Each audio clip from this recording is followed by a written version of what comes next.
I found Bitcoin after someone told me it was perfectly anonymous internet money. And I said, there's no way, there's nothing that's perfectly anonymous on the internet. So I got to work right away trying to study Bitcoin to prove my friend wrong. Authorities show up to the door, made her hold up the keys to her car, and demanded which key went with which crypto. Bitcoin mining is one of the most powerful tools in the world for advancing clean energy. It's a perfect hard supply cap of 21 million. And so the US government can feel confident in knowing that if they have some Bitcoin, that there's not going to be someone coming in and debasing and devaluing the value of that Bitcoin in the future. Bitcoin is well positioned to be a check and balance on the unnatural money that is created by the US government or other governments around the world. I think the long term is that we want to see a strategic Bitcoin reserve piece of legislation that takes the Bitcoin that might be held in a stockpile and ultimately converts it into a strategic Bitcoin reserve. We hand-delivered Bitcoin books to every single member of Congress, multiple Bitcoin books. Many of those offices we've met with personally. One of the best things that Bitcoin bills do is it forces those lawmakers in that state to have to start paying attention and start learning about Bitcoin because they know they have to vote on it. Dennis Porter, thank you so much for coming on the Explain Yourself podcast. We all know who you are, CEO, founder of the Satoshi Act. You've been doing a lot for Bitcoin and crypto. I have a lot of respect for what you do. You passed 4 Bitcoin bills. Can you explain yourself? Yeah, well, glad to be here. And thank you for having me on. Excited to talk about the work. A little bit about myself. I've been a Bitcoiner since 2017. I found Bitcoin after someone told me it was perfectly anonymous internet money. And I said, there's no way, there's nothing that's perfectly anonymous on the internet. So I got to work right away trying to study Bitcoin to prove my friend wrong. Ultimately, I did prove him wrong. As many in the Bitcoin space know, that Bitcoin is not perfectly anonymous, although there are certainly privacy enhancements from the technology over the traditional financial system. But while I was in there trying to prove my friend wrong, I did discover things that I truly loved about Bitcoin. The ability for Bitcoin to act as a truly inclusive financial system, to be able to allow anyone to participate. It's truly money that you cannot discriminate with. So regardless of your age, sex, sexual orientation, gender, religious beliefs, political beliefs, it just doesn't matter to Bitcoin. And that is what makes it the most inclusive financial system on the planet. Since founding Bitcoin in 2017, I have gone on to do a lot of different things, but the biggest one, of course, is founding Satoshi Action and getting to work to advocate for Bitcoin to lawmakers by educating lawmakers and regulators on the benefits of the technology, and then also crafting model policies that once those lawmakers like Bitcoin as much as we do, that we can work with them to help pass those pieces of legislation into law. It's been things like the right to mine, the right to self-custody, the right to run a node, the right to peer-to-peer transactions, which of course are all in a basket of what we call Bitcoin rights. It's been a wonderful ride along the way. Very excited to be able to be here on the show to talk more about all of it. So it's funny that you actually got into crypto to prove it wrong, essentially. How did you transition into doing Bitcoin mining into starting the Satoshi Act? Like, why did you do that? Yeah, so I was mining in the early days of my Bitcoin career. I wanted to go all in on Bitcoin mining, but ultimately the market crashed before I was able to make those decisions. And I just kind of paused at that moment and decided to continue to learn about Bitcoin and what its potential was and what it's capable of. Fast forward to roughly around 2020, 2021, the pandemic comes around, the shutdowns happen. We're all sitting in our homes, huddled around Clubhouse and talking about Bitcoin. And ultimately I launched a podcast and I decided to start becoming someone who regularly talks about the technology. Based on my background, sort of my understanding of politics, I've been a political junkie my whole life. I saw one area of need for the Bitcoin space to be much more focused on the political space. I think a lot of us love to believe that Bitcoin is separate from politics, which could be true to an extent. But, me and you and the people that use Bitcoin are not separate from the laws of the land. We are not able to escape the reality of the legislation that comes from Washington, D.C., or that comes from the states. And we had only been really in losing battles up until that point. And I really was just trying to implore on the Bitcoin space that we need to go on offense. Otherwise, we're never going to be able to score any points for our own side. It's not like playing soccer, football, depending on where country you're from.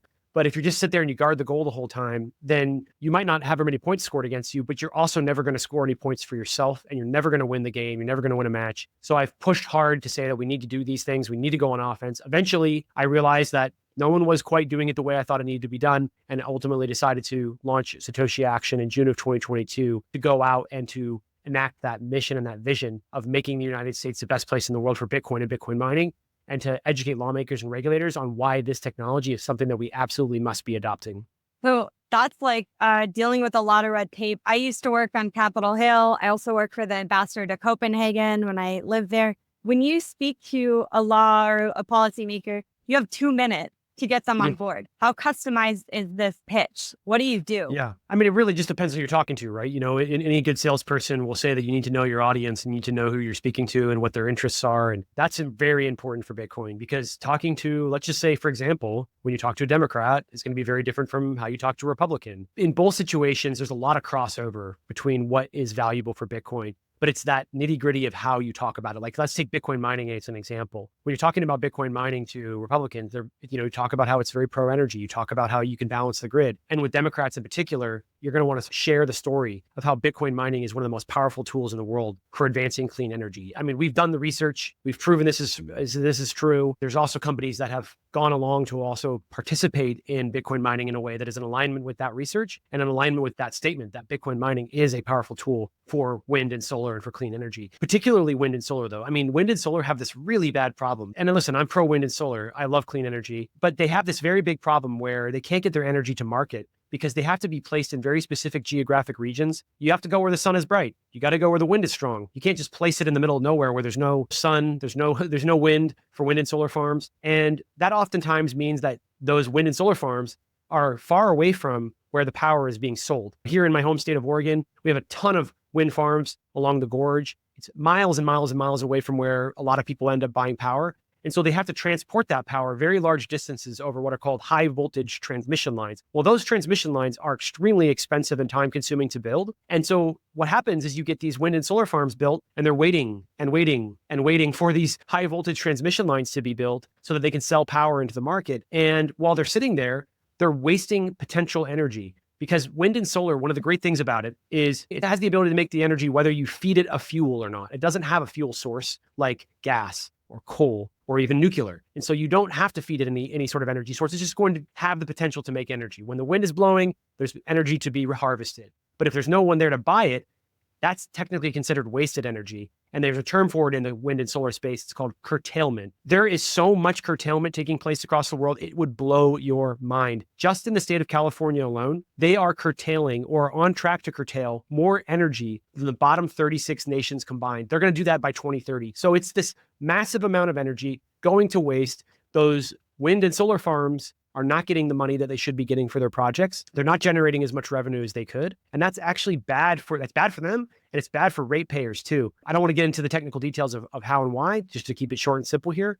But ultimately, when that energy is not being purchased, that raises the rates for everybody else. So what you can do instead of just wasting all this energy and letting it go idle by is you can take a Bitcoin mine and you can place it directly next to a wind and solar farm, and you can harvest and monetize 100% of all of the excess energy that is coming from one of those wind or solar farms. Ultimately, that is very good for those wind and solar farms. It's very good for ratepayers.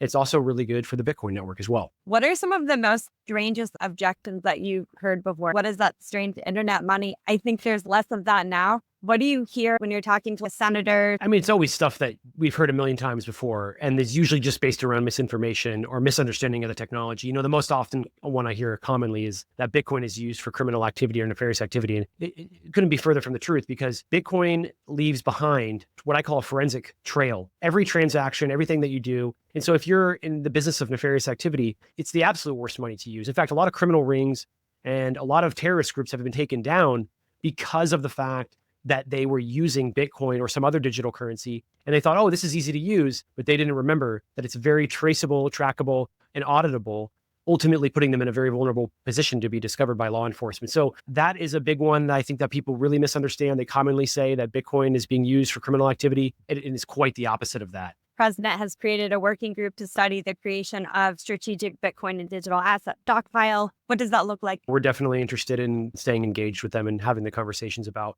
why we believe that Bitcoin specifically should be in a strategic Bitcoin stockpile. I think there's going to be a lot of arguments and a lot of different cases being made for a lot of different cryptos. But at the end of the day, Bitcoin is the most decentralized. It has the highest market cap. And it is very difficult to change, what ultimately makes that very valuable for the government to hold. There are some coins out there where, yes, today they might have XYZ supply, but it's possible for the folks that run those coins to change the supply in the future. Well, you cannot do that with Bitcoin. It's a perfect hard supply cap of 21 million. And so the US government can feel confident in knowing that if they have some Bitcoin, that there's not going to be someone coming in and debasing and devaluing the value of that Bitcoin in the future. So these 200,000 Bitcoins that are around $20 billion that have been seized from criminal activity by the government, this is the stockpile, but now there's talks about a Bitcoin reserve. What's the difference? Great question. So stockpile has come to be believed to be a term used in reference to holding Bitcoin that the US government already currently has with no express intent to buy more Bitcoin and no real direct purpose for the Bitcoin either. Just that we're just going to hold it. It's going to create a stockpile. And this is what Trump said during the national conference, where he stated that it would make it the policy of his administration to hold 100% of the Bitcoin that the US government currently holds, to keep it. He wants to keep it, and he mentioned it being in a stockpile. So that's the most likely next step that we're going to see by this administration, is to pursue that stockpile. Now, a reserve is something with more of a express purpose. We've heard Senator Lummis say she wants to use that strategic Bitcoin reserve to pay off a large chunk of the U.S. national debt. Whether or not that's the purpose for it, that is a purpose. And also her bill, which is a reserve bill, would aim at buying Bitcoin, not just taking the Bitcoin that we currently hold and keeping it in some sort of fund, but also buying additional Bitcoin and adding it to that reserve. It's kind of like splitting hairs a little bit. The easy way to frame it up for people is stockpile is we're going to hold the Bitcoin we have. Reserve is we're going to hold the Bitcoin we have and we're going to keep buying Bitcoin and use it for a specific purpose. What do you think some or other misunderstood aspects of Bitcoin and US policy? For example, I have this friend of mine, they were starting some of the first ATM machines, flying in a private jet, stocking all of these ATM machines with cash. One day, authorities show up to the door, concerned that they're doing something criminal, and demanded to see the crypto keys. When his wife tried to explain what the keys were, they shut her down and made her hold up the keys to her car and demanded which key went with which crypto. And holding the keys up to these authorities who broken into the house, saying that this is for the garage next door. When I watched the cat, this key is for my front door. Nice. There was just a lot of confusion. You see a lot of still really funny confusion like that, even in 2025. Definitely. I mean, I would have to say that probably one of the biggest difficulties that we've had with folks is helping them understand how and why it's good that Bitcoin is a purely digital money. Oftentimes people say, I can't hold it, I can't touch it, or what's it backed by? To which I say, what is gold backed by? Oftentimes people say, well, what's the dollar backed by? A lot of people think it's backed by gold still, which it's not. But it's a better question to say, what is gold backed by? And it really makes them think, what gives gold value? And at the end of the day, what gives gold value, of course, is its scarcity and the fact that there's a liquid supply all over the world, that it's portable, transportable, that it's durable, and that it's been money for thousands of years that people recognize and has a track record. But there's a lot of the things that are great about gold, which are also true about Bitcoin, except they're even better because of the fact that it's not physical in nature. What made gold less successful? It could have been way more successful if gold was able to be instantly transported across oceans. We wouldn't have needed paper money to replicate the value of gold so that it was easier to transport in the first place. And so Bitcoin actually eliminates a lot of the problems that are holding gold back, and is why I believe that Bitcoin really is sort of a digital gold to an extent, and will ultimately, in some regard, replace value and the position that gold holds across the world. I would imagine that government is also concerned about lack of control, and you describe crypto as being more of a protection, a check and balance on state money, not to destroy money. Can you explain more what that means in a real life scenario? Yeah, I mean, absolutely. I mean, if you have the US government printing unlimited money, and you have a money which is a direct inverse correlation to the printing of the printing press. Every time you print money, Bitcoin is going to go up in value. And I think at the end of the day, what it does is it helps to create a check and balance on that fiat money system, the money that is printed by the US government, because people now have the optionality to go and save in a money that can't be debased. And that actually benefits in a way, in price, from any type of monetary debasement that occurs in the world. And so that, in my opinion, can help act as a check and balance as governments are saying, oh, wow, we got to be more careful because people have options now. Competition ultimately is good for the market. And there hasn't been competition around money for a very, very, very long time in this world. And oftentimes, even when there is, it's very limited in scope, or there are other major problems that arise. So Bitcoin, being natural money in a way, is well positioned to be a check and balance on the unnatural money that is created by the US government or other governments around the world. And I think that's going to be good long-term for the dollar. I think it's going to be good long-term for other currencies where governments are forced to be more responsible with the way that they utilize their national currencies. You're saying that this is moving really fast. Can you explain what that means? Can you talk about who you're talking to? What does this look like? What do you think is going to happen with legislation to create Bitcoin reserves? I think by next month, we'll have a state that passes a strategic Bitcoin reserve bill into law, and then they'll enable them to start buying Bitcoin and adding it to their reserves. I think that is going to bring a lot of credibility. I know that's going to bring a lot of credibility, and it will help to continue to bolster adoption. It's funny because for me, when I found Bitcoin, this isn't why I decided to buy Bitcoin, but when I found Bitcoin, I was very interested in its ability to bank the unbanked and provide financial services. But there are other people, and this isn't why I was into Bitcoin, but there are other people who they love to see governments come in and endorse things. They like to see that stamp of approval. And so as governments are coming in and saying, we think Bitcoin is so valuable that we think we should have some too, that is going to result in more people taking a deeper look at the technology and deciding ultimately to peer deep into why Bitcoin matters and adopt Bitcoin because they have come to the conclusion that the governments have come to at that point as well too. So as you see more states buying Bitcoin, I think you'll also see potentially the federal government buy Bitcoin as well, or at least hold it into a stockpile. I think the long term is that we want to see a strategic Bitcoin reserve piece of legislation that takes the Bitcoin that might be held in a stockpile and ultimately converts it into a strategic Bitcoin reserve. Can you tell me what your day looks like? You've had like 7,000 meetings of lawmakers, or am I making that up? What are you doing? So the number you might be quoting is our direct engagement and our ability to impact lawmakers through advocacy campaigns. We have had every single lawmaker in this entire country as of 2024. Obviously, there's new lawmakers that came in 2025. But as of 2024, we had engaged with or directly impacted every single lawmaker in this entire country. That includes all 7,500 plus state lawmakers and all 500 plus federal lawmakers. There's almost 8,000 of them in total. So many of those guys we've met directly with ourselves. For instance, we hand delivered Bitcoin books to every single member of Congress, multiple Bitcoin books. Many of those offices we've met with personally. And then additionally, we're doing the same thing at the state level. We've had advocates write letters to every single state lawmaker in the entire country, but we've also met with a lot of these lawmakers directly to engage them and to help them understand the value of Bitcoin. One of the best things that Bitcoin bills do when you introduce them and you start working them through the process is it forces those lawmakers in that state to have to start paying attention and start learning about Bitcoin because they know they have to vote on it. Most lawmakers, they don't pay attention to everything that's going on around them all the time. There's a lot going on, so that's hard to do. But when a bill comes up and they are forced to vote on the bill, it's a natural pathway for you to say, hey, as at Satoshi Action, you should come learn about this bill. We're talking about Bitcoin. We want to see if the state will buy Bitcoin, will protect Bitcoin rights. And that is a natural pathway for us to be educating those lawmakers directly on the value of Bitcoin and what it can offer to their people of their jurisdiction. There is a massive amount of education that has been taking place over the last 2 to 3 years. We certainly led the charge at the state level, and we're excited about the future of the United States because of the education results that we've seen.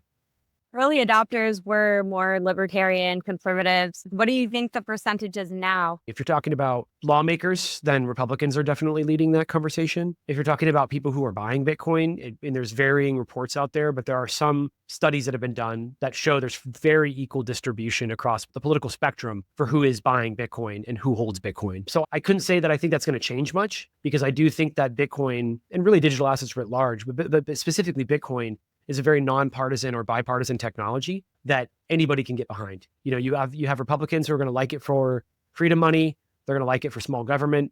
And then you're going to have Democrats who are going to like it for the financially inclusive nature and for the ability to impact positively the renewable energy sector. I remember speaking to Saxby Chambliss, founded the Gang of Six 10 years ago when he was quitting. And he said, I'm just like demoralized because it's almost like you use that example, a team sport. The left side of the hall is playing basketball with only the Democrats and everyone on the right is only with the Republicans. He just felt like they weren't going to make any progress. It sounds like you're saying it doesn't really matter. Both parties are equally going to be very much on board. Yeah, definitely. I think that they both will be to an extent. I think we'll start transitioning here soon. I think we're in the process of this transition of determining how we're going to do Bitcoin. I kept telling people for a long time, we need to get away from whether or not we're going to do Bitcoin and start transitioning to how we're going to do Bitcoin. And I think that those policy debates are much more interesting. And you're going to see both sides vigorously disagree the same way that they both vigorously disagree with how we should use and grow and adopt the internet. There's very big opinions that differ on how we should utilize the internet. And I think those opinions are only growing stronger and deeper as we enter into a world where people are truly seeing, the impacts of what the internet can do and the impacts that it has on people at a young age. A lot of debates over access to, whether or not young people should be able to access the internet at a young age anymore too. So same thing with Bitcoin. You're going to have huge debates over how we should do Bitcoin. You're going to have debates over whether or not we should focus on it as a payment network, or whether we should focus on it as money, or whether or not we should be mining Bitcoin with coal, or whether we should be mining Bitcoin with, wind and solar. So Republicans and Democrats are never going to stop fighting, never stop debating, and never stop competing. But I think it's a much better world when we compete over how we're going to do Bitcoin versus whether or not we should. I have a little bit of concerns over self-sovereignty. Do you think that we should be concerned over that in the future? Absolutely. You should always be concerned about it. I mean, it's the reason why the founding fathers, the very first thing that they did was create the Bill of Rights, and to protect our ability to govern ourselves. And I think that the same thing should be done with Bitcoin and digital assets. I think we should be focusing on how we can ensure that individuals can continue to access Bitcoin, can continue to buy Bitcoin, sell Bitcoin, trade Bitcoin and digital assets, and also to self-custody and hold it themselves. That's a critical right that we need to be protecting. And I believe that it's important that we codify these rights into law. This is a hypothetical. Would you rather get paid in Bitcoin, but only be able to access it through a fax machine, or get paid in fiat, but every time you spend it, you have to explain what inflation is to a stranger? I don't know. I might have to want to spend it through a fax machine. That's that second one sounds like a lot of work. I could come up with something. I think I could survive on a fax machine. That wouldn't be too bad. I never spend Bitcoin very much right now anyway, so that might even be better. If people want to help you on your initiatives, how can they help? Calling in to their representatives? What should we be doing? That's a great question. And definitely there's a lot of ways people can get involved. I always tell people the best thing you can do, if very low effort, is just write your lawmaker, write them a letter. Or even for going further than that, you can try to get a meeting with your lawmaker. Usually it works really well if you're a constituent to be able to get a meeting with your lawmaker. Not all of them, but a good chunk of lawmakers across this country. If you're persistent in asking for an in-person meeting via email, very polite, be respectful, you want these people to like you, then you can usually get a meeting with them and get some time with your lawmaker and tell them why Bitcoin matters. Beyond that, if you want to be able to see your impact go even further, but you don't necessarily want to do all the work that we do at Satoshi Action, you can support the work that we are doing. We often tell people that we are one of the most efficient nonprofits in the world. Like, if you looked at how much money we raise compared to what we get done, it's incredible. In fact, people constantly are shocked when they look at it and they say, how are you even doing all this? How's this even possible?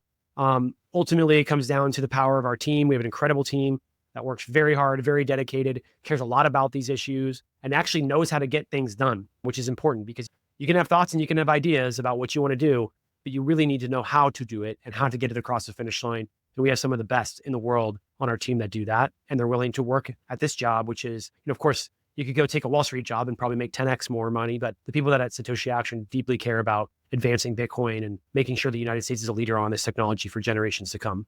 Well, I think everyone should be following you. It's been awesome seeing you again. And it was nice to see you in Miami. And I hope to see you at the crypto conference. Will you be there in Vegas? I'll be there. I'll be in Vegas. And I have yet to determine if I'll be attending the conference. We'll see how that plays out. But at the end of the day, I'll be in Vegas. And I'm looking forward to it. And it was great to see you in Miami at the Sailor Party, and looking forward to another conversation in the future. Where can people find you everywhere?